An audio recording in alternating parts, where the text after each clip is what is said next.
fired shots. Are you hit? Well, what you just heard there were the moments after an officer was shot and what police say was a friendly fire exchange, meaning an officer shot another officer. A Local 5 is continuing to follow this incident. It began this morning around 3:30 when a woman called police about an ex-partner violating a no-contact order. According to court documents, that no-contact order was filed yesterday evening.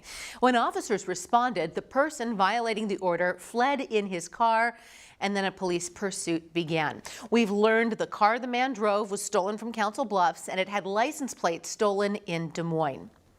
The suspect led officers on a chase that ended about 4 miles away on Army Post Road. The suspect lost control of the car.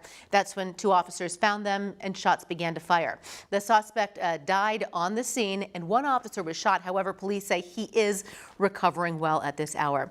Our Dana Searles joins us now, breaking down more of what we are still working to figure out in this case. Well, Stephanie, there are still a lot of moving pieces as we continue to look for answers, but here's what we're working to figure out. We still do not know the name of the suspect who died or either of the officers involved in the shooting, and we have not seen body camera footage. We don't know when that video will be released. Local 5 has made requests to the Des Moines Police Department, the Polk County Attorney's Office, and the Des Moines City Attorney. Now, here's what we do know. The officer shot is a 37-year-old male and has been working with DMPD for 4 years. He's currently in serious condition, and police say he's been doing better throughout the day.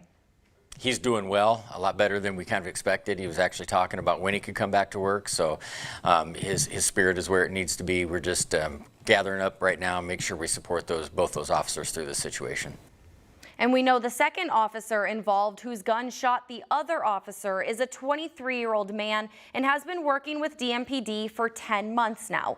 Police are also sharing how the shooting unfolded. They say the suspect pointed a gun at himself, then at both officers, forcing them to fire their weapons. One officer shot the other in the shoulder from behind. At one point, he stops and turns around very quickly. He produces a handgun and he puts it to his own head. They're telling him, drop the gun, and he just suddenly drops the gun down with 2 hands and points that gun right at those 2 officers.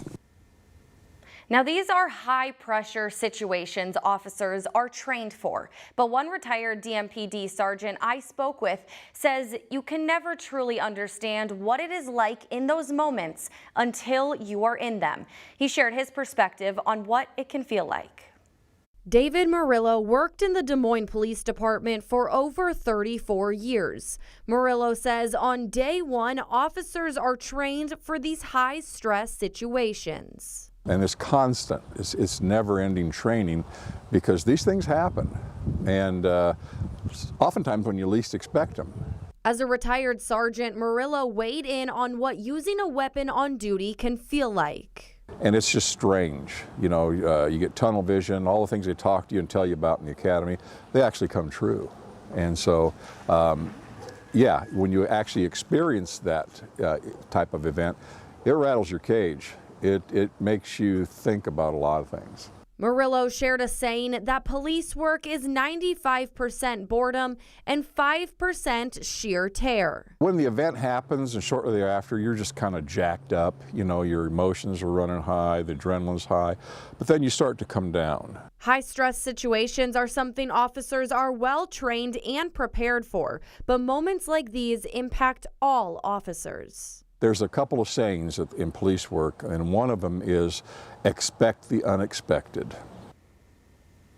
The Iowa Division of Criminal Investigation and DMPD detectives are continuing to investigate. Local 5 will continue bringing you updates both on air and online at weareiowa.com. Stephanie?